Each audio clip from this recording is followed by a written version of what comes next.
오늘 본문 12절 말씀을 보시면은 여호와의 말씀에 너희는 이제라도 금식하고 울며 애통하고 마음을 다하여 내게로 돌아오라 그랬습니다.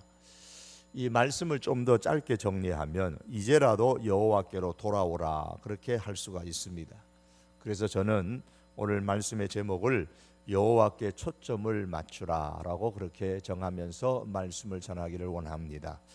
요엘서 1장은 메뚜기의 그 때의 재앙을 군대에 비유해서 설명한 말씀입니다. 메뚜기 때의 재난을 보고서 여호와의 날, 마치 군대처럼 그렇게 달려왔던 메뚜기 때의 재난을 보고서 여호와의 날, 즉 마지막 날이 가까이 오고 있다는 위기의식을 가지고 깨어 울라고 했습니다. 다시 말해서 자신의 영적인 현재의 상태를 바로 깨닫고 영적인 그 무기력함에서 탈출해서 여호와 하나님의 은혜, 십자가의 은혜를 아는 하나님의 사람이 되자고 말씀을 드렸습니다. 이어서 요엘서 2장은 실제로 이스라엘의 역사 가운데 일어나게 될 전무후무한 이방의 군대의 침략을 마치 1장에서 말한 메뚜기 때의 재난처럼 비유해서 설명한 말씀입니다. 다시 말씀드리면 1장은 메뚜기 때의 실제적인 재난을 군대가 공격해오는 모습처럼 그렇게 설명한 것이고 2장의 말씀은 이방인의 실제적인 앞으로 다가올 그 이방인의 군대의 침략을 마치 이스라엘의 역사 가운데서 일어났던 메뚜기 때의 그 재난처럼 침략처럼 그렇게 표현을 해서 설명한 겁니다. 그래서 오늘 본문 4절에서 11절의 말씀에 보면 이방 군대의 침략을 마치 메뚜기 떼가 움직이는 것처럼 묘사를 하고 있습니다. 예를 들면 달리고 기어오르고 앞으로 나가고 줄을 지어 이탈하지 않고 부딪히지 않고 무기를 돌파하고 성중에 뛰어들고 성 위로 올라가고 창문으로 들어가고 이런 표현들은 다 메뚜기 때가 들어오는 것처럼 그렇게 표현을 했는데 이방의 군대의 침략을 말씀하는 겁니다.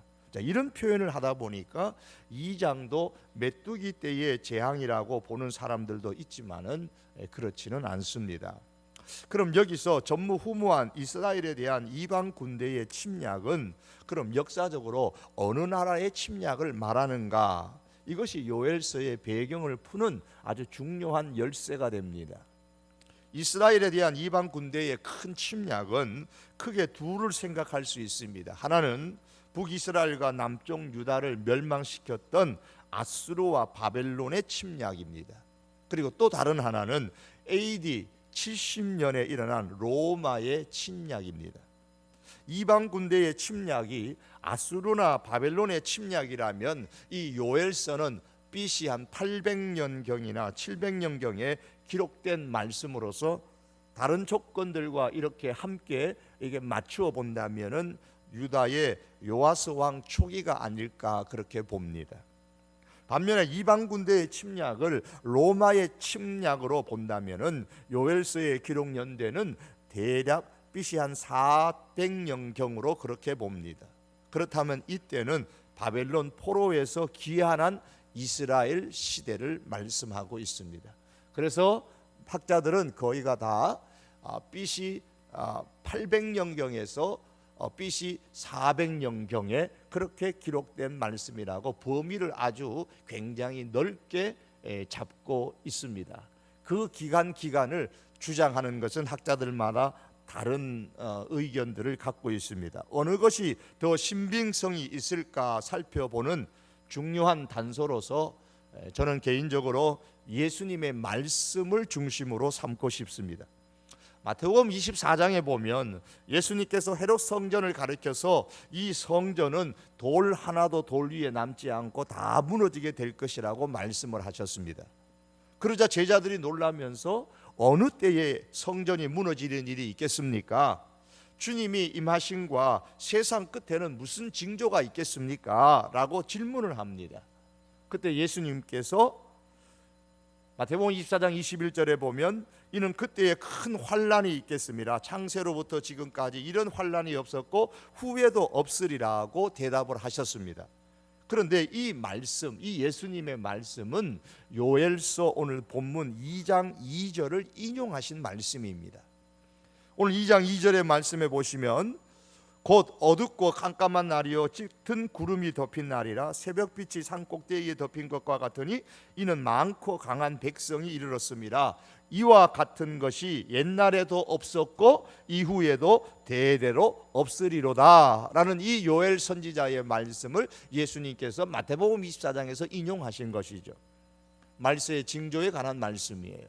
또한 예수님은 창세 이후로 전무후무한 환란이 올 텐데 이 환란이 얼마나 급하게 오는지 밭에 있는 자는 마태복음 24장에 보면 겉옷을 가지러 뒤로 돌이키지 말라고 하셨고, 환란이 겨울에 오면 추위로 인해서 더 많이 고생할 수가 있기 때문에 겨울에 그 환란이 오지 않도록 기도하라고 하셨고, 유대인들은 또 안식일에는 아무것도 하지 않고 움직이지 않기 때문에 안식일에 이런 환란의 전쟁이, 이방인의 전쟁이 일어나지 않도록 기도하라고 말씀을 하셨습니다. 또한 제자들이 세상 끝에는 무슨 일이 일어날 것인가를 물었을 때에 예수님께서는 마태복음 24장 29절에서 그날 환란 후에 즉시 해가 어두워지며 달이 빛을 내지 아니하며 별들이 하늘에서 떨어지며 하늘의 권능들이 흔들리리라 그렇게 말씀하셨습니다. 이 말씀도 역시 예수님께서 오늘 본문의 요엘서 2장 10절의 말씀을 인용하신 말씀이에요. 요엘서 2장 오늘 10절의 말씀 보면 그 앞에서 땅이 진동하며 하늘이 떨며 해와 달이 깜깜하며 별들이 빛을 거두도다 라고 했습니다. 이 말씀을 예수님이 마태복음 24장에서 인용하신 거죠.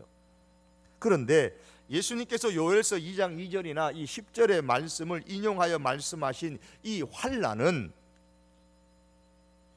예수님의 그 당대의 시점에서 본다면 이미 지난 환란이 아니라 예수님 이후에 다가올 미래의 환란을 의미합니다. 그렇다면 예수님께서 말씀하신 환란은 아수르나 바벨론의 침략이 아니라 예수님 시대에서 앞으로 다가올 환란, 다시 말하면 AD 70년 로마 장군 티투스가 침략해 와서 이스라엘 백성들 중에서 한꺼번에 100만 명이 사망하고 이스라엘 국가라는 자체가 멸망해버린 그 사건을 두고서 하시는 말씀입니다. 이렇게 볼 때에 요엘서의 배경은 기원전 800년 700년 경보다는 기원전 400년 경에, 즉 바벨론 포로 귀환한 이후를 그 배경으로 하고 있다고 볼 수가 있습니다. 그리고 예수님은 마태복음 24장 30절에서 그때의 인자의 징조가 하늘에서 보이겠고 그때에 땅의 모든 족속들이 통곡하며 그들이 인자가 구름을 타고 능력과 큰 영광으로 오는 것을 보리라고 하셨습니다. 여기서 인자가 구름을 타고 능력과 큰 영광으로 온다라는 말씀은 예수님의 재림에 대한 말씀을 하시는 것이죠. 이렇게 보면 요엘 선지자가 1장과 2장 1절에서 예언하고 있는 또 요엘서 전반적으로 말씀하는 임박한 여호와의 날, 여호와의 날이 가까웠다라는 말씀이나 오늘 2장 1절 하반절에 이는 여호와의 날이 이르게 됨이니라 이제 임박하였으니라는 이 임박한 여호와의 날은 두 가지 의미로 우리가 해석할 수 있습니다. 그 첫째는 AD 70년 로마 군대의 침략을 의미합니다. 예수님 입장에서 보면 임박했고 또 시대적으로 요엘서 선지자가 외치는 그 시대적으로도 이제 임박했다고 말씀합니다. 또 다른 하나는 예수님의 재림의 날을 의미합니다. 그런데 이스라엘에게 있어서 로마의 침략은 이스라엘이 완전히 멸망당한 이스라엘 국가의 마지막 날이죠. 예수님의 재림 역시도 인류 역사의 마지막 날입니다. 그리고 이 마지막 날은 이스라엘이나 전 인류에게 일생일대의 최고의 위기의 날입니다. 그래서 저는 개인적으로 요엘서가 말씀하는 여호와의 날을 오늘 그럼 우리에게는 무슨 의미가 있느냐, 뭐 이스라엘이 로마에게 멸망했다 그게 중요한 게 아니고 오늘 우리에게 적용하면서 인생의 마지막 날, 혹은 인생의 최고의 위기의 날을 의미한다고 어제 1장에서 말씀을 드렸습니다. 마지막 날이 되는 이스라엘에 대한 로마의 침략이나 예수님의 재림은 하나님께서 주도하시는 역사적인 사건입니다. 요엘 선지자 입장에서 보면 미래에 여호와 하나님께서 일으키실 사건이죠. 오늘 본문 11절의 말씀 보시면 여호와께서 그의 군대 앞에서 소리를 지르시고 그의 진영은 심히 크고, 여호와께서 여호와의 군대 앞에서 소리를 지르시고, 마치 이 로마의 이방인의 군대를 하나님의 군대로 하나님이 지휘하시는 모습으로 말씀을 하고 있습니다. 하나님께서 로마 군대를 사용하셨다라는 말씀이죠. 요엘서 입장에서 보면 앞으로 하나님께서 로마 군대를 일으켜서 이스라엘을 멸망시키실 것이라는 것이고, 오늘 우리들의 입장에서 보면 하나님께서 로마 군대를 일으켜서 이스라엘을 멸망시켰던 사건입니다. AD 70년에 로마 군대가 이스라엘을 침공한 것은 결코 우연이 아니라는 겁니다. 하나님께서 오래전부터 세워놓으신 이스라엘 국가를 향한 심판의 예언이 이루어지고 로마 군대를 이끄신 분은 하나님이시라는 말씀입니다. 이와 같이 이제 예수님의 재림도 여호와 하나님께서 주관하실 것입니다. 하나님이 주관하시기 때문에, 여호와께서 주관하시기 때문에 바로 여호와의 날이라고 부르는 것입니다. 여기서 우리는 한 가지 질문을 할 수 있습니다. 여호와의 날이 이스라엘에게 이어서 대멸망을 당하는 마지막 날이라면, 그리고 예수님의 재림으로 인한 인류의 멸망이 마지막 날이라고 한다면, 어차피 이런 마지막 날이 올 것이라는데 자포자기하면서 그러면 살아도 되는 것이 아닌가? 이제 마지막 날은 하나님이 주관하셔서 반드시 올 것인데 뭐 우리가 뭘 더 하겠는가? 라고 그렇게 생각하며 살아갈 수도 있지 않느냐는 것입니다. 여기에 대해서 요엘 선지자가 말하기를 아니다라고 말씀합니다. 그러면서 1장에서는 여호와의 날을 준비하면서 살아라, 다시 말하면 세상에 취해서 살아가는 영적 무기력한 상태에서 깨어 울라고 했습니다. 그리고 2장에서는 이제라도, 지금까지는 그렇게 살았지만 이제라도 여호와 하나님께로 돌아가라, 다시 말해서 이제라도 하나님께 초점을 맞추고 살라고 강력하게 호소하고 있습니다. 마지막 멸망의 날인 여호와의 날이 올 것이라고 외치는 것은 포기하면서 살라는 말이 아니라 포기하지 말라는 말씀입니다. 그래서 여호와의 날이 오기 전에 미리 말씀하는 겁니다. 포기하지 말고 12절의 말씀처럼, 13절의 말씀처럼, 12절 13절의 말씀처럼 금식하고 애통하고 마음을 찢고 하나님께로 돌아오라고 미리 외치는 것입니다. 하나님께 초점을 맞추고 살라고 미리 말씀하시는 것입니다. 왜 이렇게 하라는 겁니까? 13절 하반절의 말씀에 보시면, 그는 즉 여호와는 은혜로우시며 자비로우시며 노하기를 더디하시며 인애가 크시사 뜻을 돌이켜 재앙을 내리지 아니하시나니, 하나님이 이런 분이시기 때문입니다. 지금 이스라엘 백성들이 하나님을 향하여서 영적인 무기력한 상태에서, 지금 취한 상태에서 생활하고 있지만, 저들이 마음을 찢고 깨어서 울면서 하나님께로 돌아오면 하나님은 은혜롭고 자비로우시고 노하기를 더디하시는 분이시기 때문에 마음을 돌이켜서 재앙을 내리지 않으실지 어떻게 알겠느냐는 거예요. 그러니까 마음을 찢고 돌아오라는 겁니다. 요엘 선지자가 여호와의 날을 외친 때가 BC 400년 경이고, 그 후에 예수님께서 오셨고, 그 후에 요엘 선지자의 예언대로 AD 70년에 로마의 침략으로 이스라엘 국가가 완전히 멸망당했습니다. 다시 말해서 요엘 선지자가 여호와께로 돌아오라고 외친 이후에 은혜로우시고 자비로우시고 노하기를 더디하시고 인애가 크신 여호와 하나님은 이스라엘 백성들이 여호와께로 돌아와서 여호와께 초점을 맞추고 살 수 있도록 이스라엘이 로마에 멸망되기 이전에, 즉 여호와의 날이 오기 이전에 선지자 중에 선지자요 구원자 중에 구원자이신 예수님을 이 땅에 보내주셨습니다. 예수님을 이스라엘 땅에 보내주셨습니다. 돌아오라고. 하지만 이스라엘 백성들은 오히려 예수님을 죽이고 영접하지 않았고 믿지 않았습니다. 마음을 찢고 하나님께 초점을 맞추고 살지 않았습니다. 그들은 하나님을 여전히 믿기는 했습니다. 그러나 예수님께서 지적하신 대로 외식하는 자로 형식적인 신앙의 껍데기만 가지고 그렇게 신앙생활하고 있었던 겁니다. 요엘 시대나 예수님 시대나 그들은 마음을 찢으면서 하나님께로 돌아오고 하나님께 초점을 맞춘 것이 아니라 형식적이고 그냥 외식적인 신앙의 포장만 해가지고 살았던 거예요.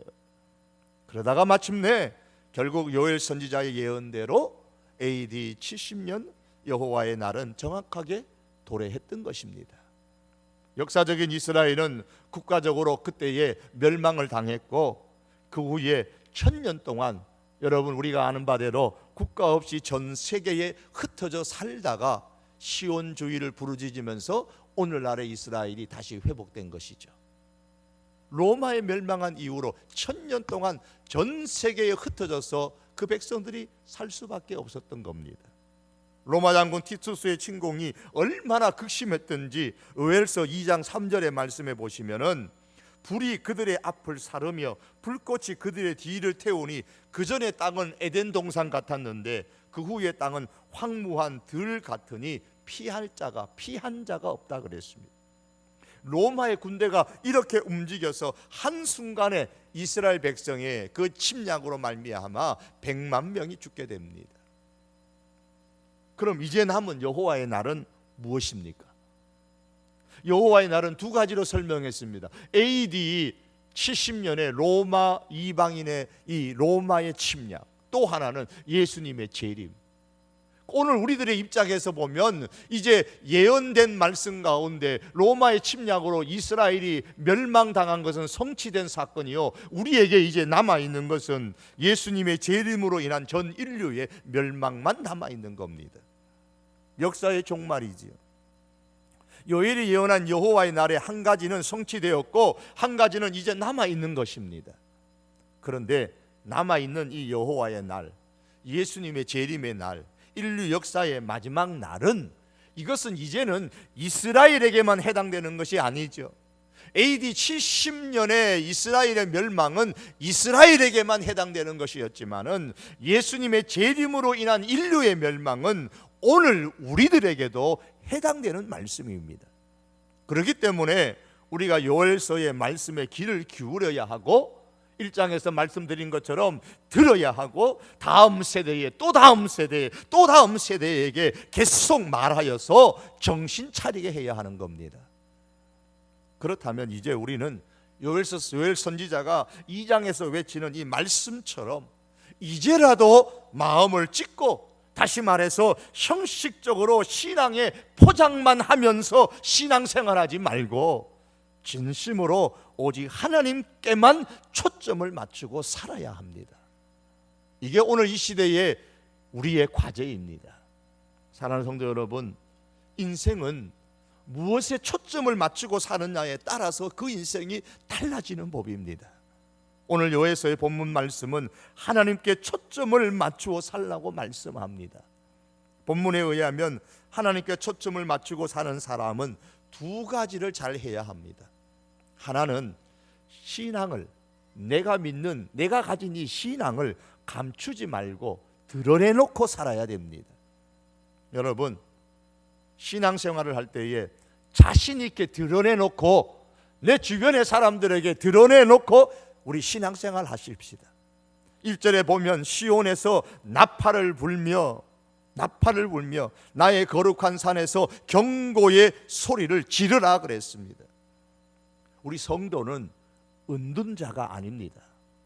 가만히 은둔해서 성경만 읽거나 가만히 기도만 하는 사람이 되어져서도 안 되고요, 또 가만히 교회 안에서만 봉사하고 섬기는 사람만 되어서도 아니 됩니다. 세상으로 나가서 외쳐야 됩니다. 나팔을 불어야 되고 경고의 소리를 발해야 됩니다. 나는 예수님을 믿는 사람입니다. 내가 예수님을 믿는 이유는 이렇기 때문에 예수님을 믿습니다. 당신에게도 이 예수님이 필요합니다. 우리는 자신 있게 우리 자신의 신앙을 드러내놓고 믿어야 됩니다. 어디에서요? 세상 가운데서 말입니다. 우리는 성도입니다. 성도라는 말 자체가 구별된다, 다르다는 뜻이잖아요.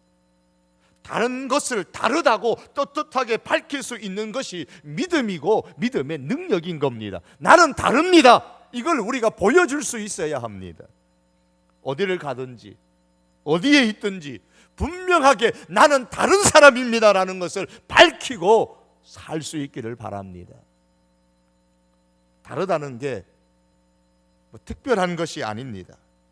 소속이 어딘지를 분명히 밝히고 살자는 겁니다. 여러분 우리의 소속이 어디입니까? 사도 바울은 우리의 시민권은 하늘에 있다고 말했습니다. 나는 교회 다닌다. 나는 그리스도께 속한 사람이다. 이 사실을 숨기지 말고 당당하게 밝히자는 겁니다. 이게 다르게 살아가는 것입니다. 우리의 영적인 신분을 분명히 하십시다. 이것이 바로 믿음의 능력이에요. 요즘 세상을 보십시오. 동성연애하는 저 부도덕한 사람들도 대낮에 대서특필하면서 거리를 활보하고 뭐가 그리 떳떳한지 나는 동성연애자다라는 사실을 밝히고 삽니다. 그런데 우리는 왜 예수 믿는 사람이라고 떳떳하게 밝히며 살지 못할 이유가 어디에 있겠습니까? 회사에서나 학교에서 하다못해 우리가 밥 먹으며 기도할 때조차도 떳떳하게 분명하게 하십시다. 이 한 가지라도 떳떳하게 하셔야 돼요. 눈 그냥 깜빡거리고 그냥 내 기도했다고 식사 그렇게 하지 마시고 떳떳하게 기도하고 식사하세요. 여호와의 날이 임박했다는 영적인 진리를 믿는 우리들은 세상에서 우리의 정체성을 확실히 밝혀야 합니다. 그리고 깜깜한 날, 심히 두려운 날, 하나님의 심판의 날, 여호와의 날이 임할 것이라는 사실을 우리는 나팔을 불듯이 그렇게 말해야만 합니다. 이렇게 밝힐 것을 정정당당하게 밝히기 위해서는 우리 성도는 숨어야 할 때는 숨어야 하고 양보해야 할 때는 과감하게 양보할 수 있어야 됩니다. 이게 안 되기 때문에 자꾸 밝히는 게 주저주저하고 망설여지는 것이지요. 다윗의 위대한 점이 어디에 있습니까? 그가 압살론의 반란으로 도망을 갔을 때에 시므이라는 사람이 쫓아오면서 티끌을 날리고 먼지를 날리면서 막 다윗을 저주했습니다. 다윗을 쫓아오는 신하가 그런 저주하는 시므이를 죽이려고 했을 때에 다윗은 참습니다. 그러지 마라, 그러지 마라. 그러면서 그 수모를 다 감당을 하고 도망을 갑니다. 그런데 그런 다윗이 그전에는 어떻게 합니까? 골리앗이 소리를 지를 때는 다 숨어버렸습니다. 하나님 믿는다고 이스라엘 사람은 다 숨었는데, 사울 왕조차도 숨었는데, 다윗은 떳떳하게 자기를 드러내놓고 한번 붙어보자고, 내가 하나님의 이름으로 나간다고, 여호와 하나님의 이름으로 나간다고 그러면서 나가 싸우지 않았습니까? 여러분, 우리는 어떻습니까? 그 반대로 하는 경향이 없으신지요? 어떤 경제적인 이익이나 어떤 내의 어떤 이익의 문제를 앞에 두고서는 그냥 눈을 밝히면서 싸우며 내 자신을 드러내다가도 신앙 문제만 나오면 그냥 쑥 들어가 버리고 뒤로 숨지는 않습니까? 싸워야 할 때는 뒤로 슬그머니 숨어버리고 진작 숨고 양보해야 할 때는 길을 쓰고 싸우지는 않습니까? 여호와의 날의 위기, 하나님의 심판의 위기를 알려야 할 때는 양보하는 것 없이 싸워야 합니다. 하나님의 이름을 높이는 일, 예수 그리스도를 드러내는 일, 내가 예수님께 속한 사람이라는 사실을 드러내는 일에는 양보하는 것 없이 우리가 드러내어야 되고 싸워야 합니다. 그러나 시도 때도 없이 아무 때나 싸우면 안 되죠. 양보할 때 양보해야 합니다. 내가 손해볼 때 손해보더라도 양보해야 합니다. 내가 진급이 좀 늦더라도 그 진급을 양보해야 할 때가 있습니다. 내게 더 힘든 일을 맡기더라도 때로는 그것을 양보해야 할 때인 줄 알고 양보해야 합니다. 그래, 내가 더 좀 수고하지. 왜? 나는 다르니까. 나는 다른 존재니까 내가 좀 더 수고하지. 그렇게 양보할 수 있어야 합니다. 사랑하는 성도 여러분, 정말 이렇게 하나님께 초점을 맞추고 우리가 살아갈 수 있기를 바랍니다. 교회 안에서는 숨어서 일하십시오. 그러나 세상에 나가서는 숨지 마십시오. 교회에서는 침묵하며 섬기십시오. 그러나 세상에 나가서는 나팔을 불듯이 그렇게 살아가십시다. 진짜 싸워야 할 싸움터에서 물러서지 말고 여호와의 날에 대하여 나팔 불듯이 그렇게 외치면서 살아갈 수 있는 하나님의 사람들이 될 수 있기를 바랍니다. 둘째로, 하나님께 초점을 맞추고 산다면 하나님 외에 다른 대안이 없다는 생각을 갖고 살아야 됩니다. 여러분 인생에 하나님을 믿는 것 말고 다른 대안을 갖고 있으십니까? 한번 교회 다녀보고 한번 예수님 믿어보고 그래도 사업이 안 풀리면, 그래도 집안 문제가 해결되지 않으면 내가 다른 대안을 찾아봐야 되겠다고 생각하시는 분은 없으십니까? 기도해보고 안 되면 내 나름대로 대처할 대안이 있다고 생각하고 기도하시는 분은 안 계십니까? 우리나라가 일제 식민지 하에 있었을 때에 독립운동을 많은 분들이 했습니다. 그 가운데 한 분이 이런 말을 했습니다. 우리가 독립운동을 할 때 돈이 준비되어서 한 것도 아니고 가능성이 있어서 한 것도 아니다. 옳은 일이기에 또 아니하고서는 안 될 일이기에 목숨을 걸고 싸웠지 아니하냐 그랬습니다. 무슨 말입니까? 독립운동 하는 것 외에는 다른 대안이 없었기 때문에 독립운동을 했다는 말입니다. 사람들은 어떤 일을 시작하기 전에 그게 가능한가를 먼저 묻습니다. 그게 가능해? 그러나 독립운동을 했던 이 사람은 우리가 돈이 있으니까, 사람이 있으니까 독립운동을 해보자. 우리가 10년 정도 그렇게 열심히 독립운동을 하면 우리나라가, 우리 민족이 저 일제 식민지에서 독립될 가능성이 있으니까 독립운동을 하자, 이렇게 생각하고 독립운동을 시작한 것이 아니라는 말입니다. 일제 식민지 하에서 우리가 독립운동을 하는 것 외에는 우리 민족의 살 길에 무슨 대안이 있느냐는 겁니다. 이거 외에는 다른 대안이 없기 때문에 그래서 우리가 독립운동을 한 것이 아니냐는 말입니다. 성도 여러분, 우리는 어떻습니까? 돈을 더 벌면 우리 집안의 문제가 해결된다고 생각하십니까? 우리나라의 경제가 지금보다 정말 더 회복되면 이 민족의 문제는 해결된다고 생각하십니까? 우리 민족이 살 길, 우리 가정이 살 길, 모든 사람들이 살 수 있는 유일한 길은 예수 그리스도의 십자가를 붙잡는 그 일밖에 없습니다. 마음을 찢고 애통하면서 하나님께로 돌아가는 일밖에 없습니다. 그러므로 여러분, 힘을 다른 데 분산시키지 마시기를 바랍니다. 하나님께만 힘을 집중하면서 하나님께 초점을 맞추고 우리가 살아가십시다. 하나님, 다른 대안 없습니다. 여호와의 날을 생각하면 다른 대안이 없습니다. 여호와 하나님께로 돌아오고 하나님께 초점을 맞추며 살아가는 것, 이거 외에는 다른 대안이 없습니다. 이런 의식을 가지고, 생각을 갖고 우리가 살아야 합니다. 많은 사람이 실패하는 이유는 너무 대안을 많이 만들어 놔요. 마치 토끼가 제 살 길을 3개, 4개 만들어 놓는 것처럼, 이렇게 안 되면 저렇게 하고 저렇게도 안 되면 또 다른 대안을 만들어 놓으면 되지, 그렇게 만들어 놓습니다. 그래서 피할 길이 있기 때문에 지금 하고 있는 일에 대하여서 마음을 다 하지 않습니다. 안 되면 두 번째 대안이 있으니까요. 또 그것도 안 되면 또 세 번째 대안이 있으니까요. 만일에 대비하여서 대안을 너무 많이 만들어 놓으니 현재 향하는 그 일에 대해서는 최선을 다하지 않는 겁니다.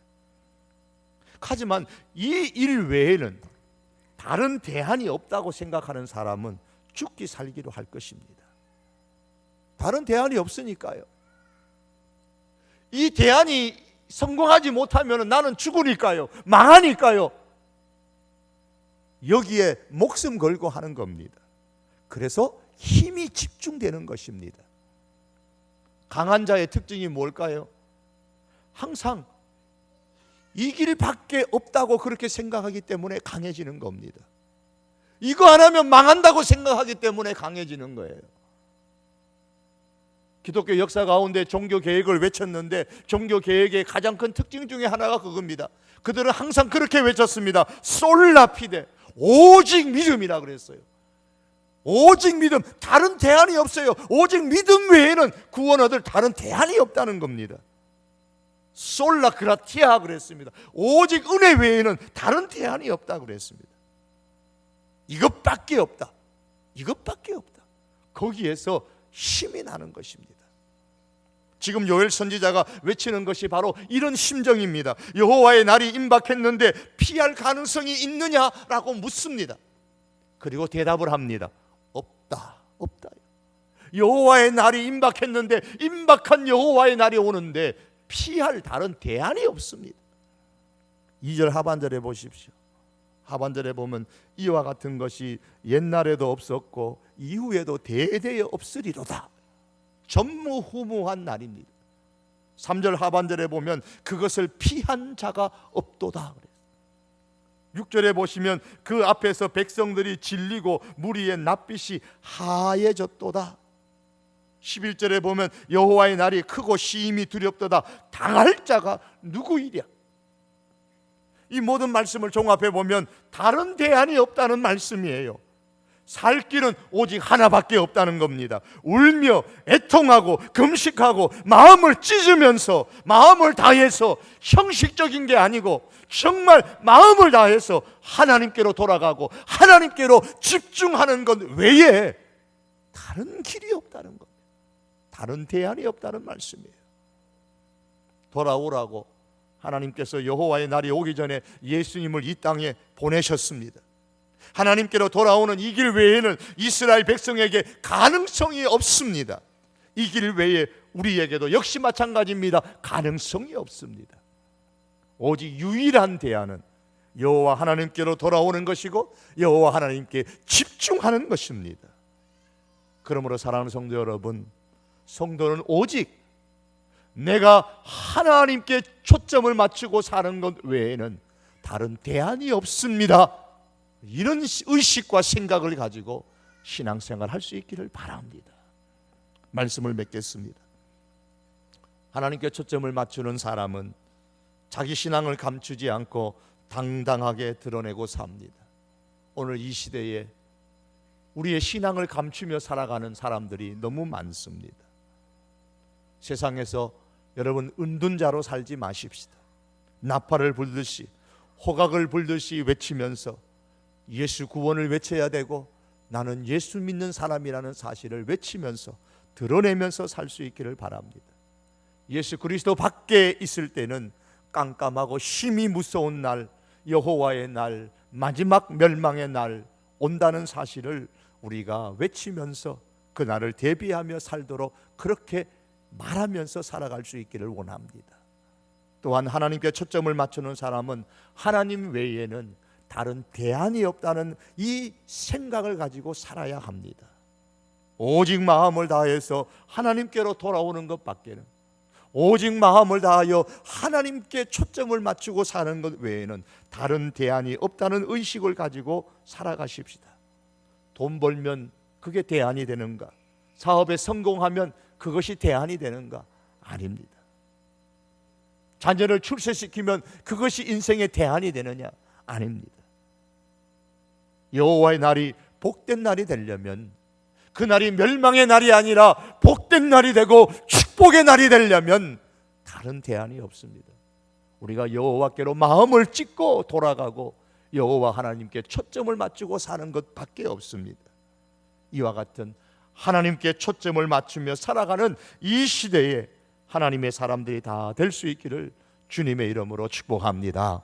기도하시겠습니다. 여러분, 참 작은 것 하나 바꾸는 게 너무 힘이 드는데요, 제가 기도할 때마다 이 새벽에는 내 목소리가 네 귀에 들리도록 기도하자고 말씀을 드렸습니다. 이 기도 마치면은 우리 유초동부 어린이들이 올라오시기를 바라고요. 속으로 기도하지 마시고요. 소리를 조금 내셔서, 즉 내 귀에 내 목소리가 들리도록, 정확하게 안 들려도 좋습니다. 내 목소리가 들리도록, 내가 무슨 기도하고 있는 내용이 안 들려도 좋습니다. 그거는 자기가 내용은 안 들려도 기도하시다 보면 자기가 무슨 내용 갖고 기도하는지 다 압니다. 다만 내 목소리가 내 귀에 들리도록 기도하시면 잠잠하게 기도하는 것이 아니라 여기 이 성전이 웅성웅성거리는 소리가 들립니다. 웅성웅성거리는 소리가 안 들린다는 것은 여러분이 속으로 기도하거나 졸거나 주무시거나 불 끄니까 얼마나 좋아요, 그죠? 그래서 불을 다 안 끌 겁니다. 그래서 오늘은 불을 다 안 끄고 할 테니까요, 소리를 조금 내셔서 소리의 정확한 발음은 하지 않으셔도 됩니다. 다만 내 귀에 내 목소리가 들리도록 그렇게 이 시간 기도하실 때에 오늘 말씀을 기억하시면서 하나님께 초점을 맞추고 그렇게 사는 인생이 되게 해달라고, 그런 하나님의 사람이 되게 해달라고 우리가 기도하십시다. 요엘 선지자가 외쳤던 여호와의 날, 이스라엘 백성들에게는 이제 성취되어졌고 오늘 우리들에게 그 날을 미래에 두고 있습니다. 그 날이 언제인지 알지 못하지만 내가 예수 믿는 사람이요 예수님께 속했다는 분명한 나의 소속을 밝히면서 우리의 신앙을 밝히며 살아갈 수 있는 그런 신앙의 사람이 되게 해달라고 또 기도하시고, 또 그렇게 하겠다고 결단하는 기도를 하시고, 또한 이렇게 하기 위해서 내가 양보해야 될 것이 무엇이고 내가 숨어야 할 것이 무엇인지 그렇게 우리가 삶을 살아가겠다고 다시 한번 결단하십시다. 또한 하나님께 초점을 맞추고 사는 사람은 하나님 외에는 다른 대안이 없기 때문에 그렇습니다. 여호와의 날이 축복의 날이 되기 위해서, 여호와의 날이 복된 날이 되려면 하나님께 초점을 맞추는 것 외에는 다른 대안이 없습니다. 하나님, 다른 대안은 내가 다 버렸습니다. 오직 하나님께만 집중하여서 초점을 맞추고 살겠습니다. 그런 내 자신이 되게 해달라고 기도하시고, 또한 그러한 우리 가족과 우리 성도계 교우들이 되게 해달라고, 우리 이 시간 내 목소리가 내 귀에 들리도록 우리 다 같이 한번 기도하시겠습니다. 다 같이 기도하시겠습니다. 존귀하신 여호와 하나님 아버지, 감사합니다. 저희들 주의 전에 불러주시고 우리 하나님 아버지 앞에 기도하게 하시니 주님 참으로 감사합니다. 주님, 오늘 아버지 하나님이여, 이 새벽에 올라와 주님 앞에 간구하는 저희들의 기도를 주님 기억하여 주시옵소서. 하나님의 사람들이 주님 앞에 기도합니다. 요엘 선지자가 외쳤던 그 아버지 하나님이여 예언의 말씀, 여호와의 날이 임할 것이라는 이 말씀을 하나님 아버지여 외쳤는데, 하나님 아버지여 그 요엘 선지자의 그 외침대로 아버지 하나님, 이스라엘 백성들이 하나님 아버지여 순종하지 아니하고 따르지 아니하고 무시하다가 결국에는 아버지 로마에 멸망당한 역사를 하나님 저희가 보았습니다. 하나님은 노하기를 더디하시며 우리 하나님은 은혜로우시며 자비로우시며 인애가 크신 하나님이신데, 여호와 하나님 아버지여, 우리가 하나님께로 돌아와 이제라도 정말 하나님께 초점을 맞추고 살아가면 하나님께서 그 마음을 돌이키시고 하나님 아버지여 멸망의 날이 아니라 심판의 날이 아니라 축복의 날로 복된 날로 만드시겠다고 하셨는데, 여호와 하나님 아버지 주여, 우리에게 하나님 아버지여 정말 아버지 주님께로 돌아오게 하시고 우리의 마음을 움직여서 우리 하나님 아버지 앞에 기도하는 저희들 될 수 있도록 주여 은혜를 베풀어 주시기를 원합니다. 아버지 하나님이여, 그 주님의 오시는 그 날이 우리가 언제인지 알지 못하지만, 내 인생의 마지막 날이 언제인지 알지 못하지만, 그러나 주님 원하옵건대 정말 우리 온 성도교회 교우들이 여호와 하나님께 집중하고 여호와 하나님께만, 오직 여호와 하나님께만 초점을 맞추며 살아갈 수 있도록 우리 하나님 아버지 은혜를 베풀어 주시옵기를 간절히 원하오며, 살아계신 여호와 하나님 아버지 간절히 주님 앞에 원하옵고 기도합니다. 이 땅을 살아갈 때에 하나님 아버지, 우리가 주님의 사람인 것을, 우리가 주님께 속한 사람인 것, 하늘의 시민권을 가지고 살아가는 하나님의 백성인 것을 주여 우리가 당당하고 떳떳하게 드러내고 아버지 하나님이여 살아갈 수 있는 저희들 될 수 있도록 하나님 은혜를 베풀어 주시기를 원합니다. 하나님 아버지여, 이렇게 할 때에 하나님께 아버지 욕이 되지 않도록 양보해야 될 것을 양보하게 하시고 낮추어야 될 것을 낮추게 하시고 숨겨야 될 것을 숨기게 하셔서 여호와 하나님 아버지요, 정말 하나님 아버지, 오직 하나님, 내가 하나님께 속한 사람이요, 내가 하나님을 믿는 그리스도를 믿는 신앙의 사람인 것을 잘 드러내며 살아가는 저희들 되게 하여 주시옵소서. 하나님을 믿는 것 외에 하나님 다른 대안이 없습니다. 하나님 아버지, 이 심령을 가지고 우리가 이 땅을 살아갈 수 있도록 우리 하나님 아버지 은혜를 베풀어 주시기를 사랑하는 여호와 하나님 아버지 간절히 원하옵고 아버지 앞에 기도합니다. 자비로우신 여호와 하나님 아버지, 오직 하나님 이것 외에 다른 것이 없음을 고백하며 여호와 하나님 아버지 살아가는 저희들 될 수 있도록 주님 은혜 베풀어 주시기를 간절히 원하옵고 아버지 앞에 기도하오니 하나님의 백성들을 주님 붙잡아 주시고 하나님의 백성들 가운데 하나님 아버지 역사하시고 응답하시고 주여 역사하여 주시기를 사랑하는 나의 하나님 아버지 앞에 간절히 원하옵고 기도합니다. 자비로우신 여호와 하나님 아버지, 이 시간 주님 앞에 기도하는 우리 하나님의 백성들의 기도를 주님 기억하시고 우리 아버지께서 응답하여 주시옵소서. 예수님의 이름으로 기도합니다. 아멘.